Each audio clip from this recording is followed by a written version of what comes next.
Welcome to day 2 of Grow. Today we will be talking about the word cultivate. Whatever soil we start with, it is important that it is cultivated. Cultivating happens when we take the time to look at different areas of our life. One area may be doing well, but maybe another area not so well, or it may be somewhat dormant. Genesis chapter 2, verse 4 and 5 says, "This is the account of the creation of the heavens and earth. When the Lord God made the earth and heavens, neither wild plants nor grains were growing on the earth.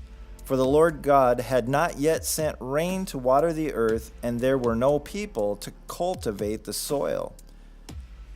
There were key ingredients not yet in place for plants to grow, one being cultivating the soil. A farmer has to work. You can have the field, the equipment, and the seed, but if you don't plow the field, plant the seed, and care for it, it will just be a field of weeds.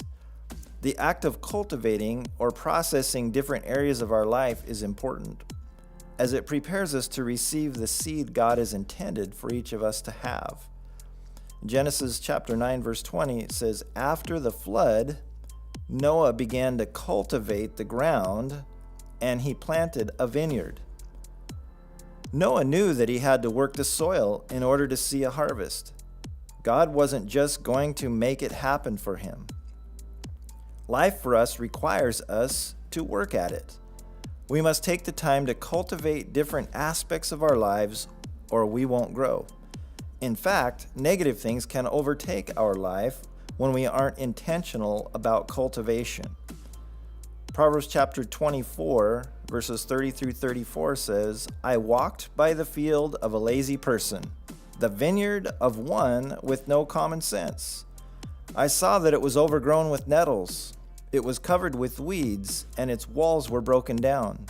Then as I looked and thought about it, I learned this lesson. A little extra sleep, a little more slumber, a little folding of the hands to rest.